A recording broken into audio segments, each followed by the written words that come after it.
오늘은 그동안 올려드렸던 영상들 중에서 이것 좀 보충하고 싶다 하는 내용들 조금 보충을 하려고 하거든요. 얼마 전에 제가 싱가포르 수돗물이 4가지 소스에서 온다고 말씀드렸잖아요. 수입하는 물, 저수지에서 오는 물, 그리고 바닷물을 담수화시켜서 오는 물, 그리고 각종 오수들을 정화해 가지고 오는 물, 이렇게 4가지가 있다고 말씀드렸는데요.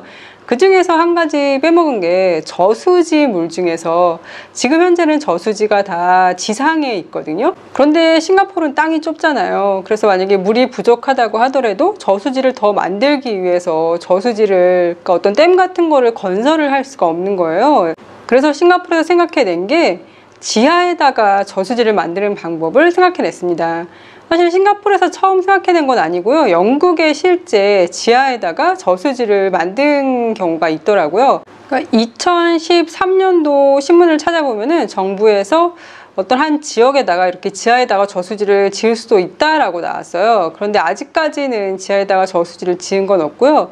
그리고 2015년도에 법이 개정이 됩니다. 싱가포르의 땅은 대부분 국가 땅이거든요. 랜디드 하우스라고 해서 우리나라로 치면 약간 주택 같은 건데, 그런 경우에는 그런 주택들은 각자 개인이 소유하고 있는 거거든요. 그러니까 99년 이후에 뭐 정부한테 반환을 할 필요가 없는 거예요. 그런데 본인이 땅 밑에다가 지하를 파서 뭔가를 하고 싶은데 그게 정부 땅이라고 우기면 개인으로서 너무 억울할 거 아니에요. 그래서 지정한 게 30m 기준을 정했습니다. 지상부터 지하 30m까지는 그 랜디드 하우스, 그러니까 땅 소유주의 것이고요. 30m 이하부터는 모두 정부 소유가 됩니다. 그러니까 30m 이하에다가 어떤 뭐 벙커 시설이건 아니면 이런 저수시 시설이건을 정부에서 마음대로 지을 수가 있는 거예요. 물론 이렇게 사람들이 많이 모여 사는 그런 데다가 뭐 지하수를 짓거나 하지는 않을 것 같아요. 어쨌든 간에 이 법을 마련을 해서 30m 이하의 땅은 항상 정부가 필요할 경우에 사용을 할 수 있게끔 만들어 놨습니다.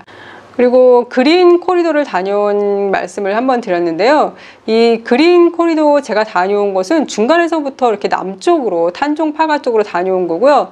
중간에서부터 위쪽으로 가면 사실은 사진 찍기도 더 좋고 예쁜 곳이 더 많아요. 그린 코리도라는 게 사실은 철도길이었거든요. 옛날 철도길이었어요. 근데 그거를 다 제거를 하고 거기를 뭐 산책을 하던가 아니면 운동을 하던가 자전거를 타던가 할 수 있게 만들어 놓은 길이거든요. 근데 제가 간 남쪽 구간은 이 철도가 다 제거가 됐어요. 그런데 거기서부터 북쪽으로, 부키티마 쪽으로 올라가다 보면은 아직까지 철도길이 남아있는 곳도 있고, 그리고 철도역이 남아있는 곳도 있거든요. 그래서 사진 찍기도 훨씬 예쁘고, 대신 또 사람들한테 인기가 많아서 주말에 굉장히 많은 분들이 거기를 방문을 하십니다. 근데 이 그린 코리도에도 히스토리가 숨겨져 있는데요. 지금은 싱가포르에서 말레이시아로 열차 타고, 그러니까 기차? 열차를 타고 넘어갈 수 있는 데가 우드랜드잖아요. 우드랜드까지 가서 거기서 기차표를 사가지고 다리 하나만 건너면 말레이시아 조호바루로 갈 수가 있는데요. 예전에는 말레이시아 기차 탈 수 있는 데가 탄종파가에서도 탈 수 있었던 거예요. 1918년도 철도법에 따라서 말레이시아 그 어떤 철도공사 같은 데가 그 철도를 말레이시아부터 싱가포르까지 연결하면서 놓았다고 합니다.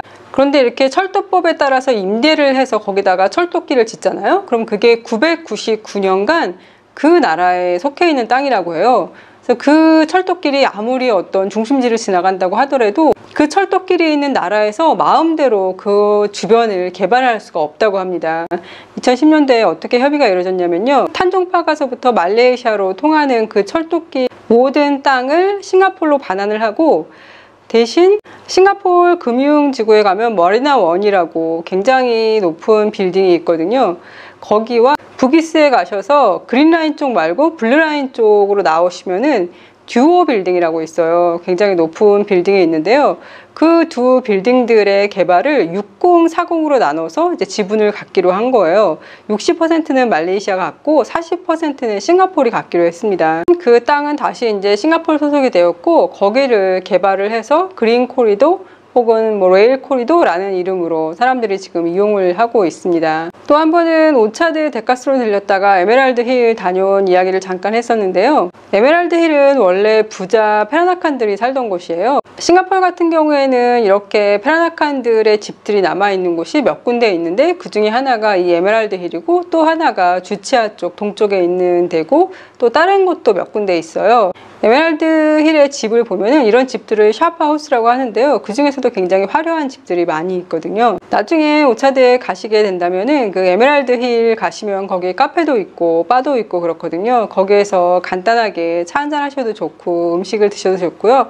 그리고 에메랄드 힐을 산책해 보시면서 과거 페라나칸들이 어떻게 살았을지 한번 상상해 보시는 것도 재미있을 것 같습니다. 나중에 기회가 된다면 제가 페라나칸에 대해서 좀 더 자세히 설명을 드리고 그리고 샵하우스들도 굉장히 다양한 특징들이 있거든요. 그거에 대해서 또 설명드릴 수 있으면 좋겠습니다. 또 다른 영상에서는 싱가포르 콘도 구하실 때 고려할 점에 대해서 말씀을 드렸었거든요. 그런데 중요한 한 가지를 빼먹었더라고요. 물론 이게 정확하다고 할 수는 없는데 그냥 제 경험에 의해서 이럴 수도 있다라고 말씀을 드리는 거예요. 뭐냐면은 바퀴벌레가 많이 나오는 집을 피하는 방법이거든요. 이게 다시 한번 말씀드리지만 정확한 방법은 아니에요. 그런데 제가 제일 처음에 살던 집에 처음엔 바퀴벌레가 없었어요. 그런데 어느 날 매니지먼트 회사가 바뀌면서 이제 풀장도 굉장히 좀 지저분해지더니 지하 주차장에 바퀴벌레가 보이기 시작하는 거예요. 왜 지하 주차장에서 안에 엘리베이터 타는데 들어가려면은 카드를 대고 들어가야 되잖아요. 근데 그 카드 대는 그 부분에도 바퀴벌레 새끼들이 이렇게 기어다니는 게 보이기 시작한 거예요. 너무 끔찍하다고 생각을 했는데 그러고 나서 얼마 안 있다가 바퀴벌레가 결국은 집에서도 보이기 시작하더라고요. 사실 싱가포르에 바퀴벌레가 없는 집이 있을까 싶기는 한데요. 그래도 1년에 한 번 나오는 거랑 일주일에 한 번 나오는 거랑 차원이 틀린 거잖아요.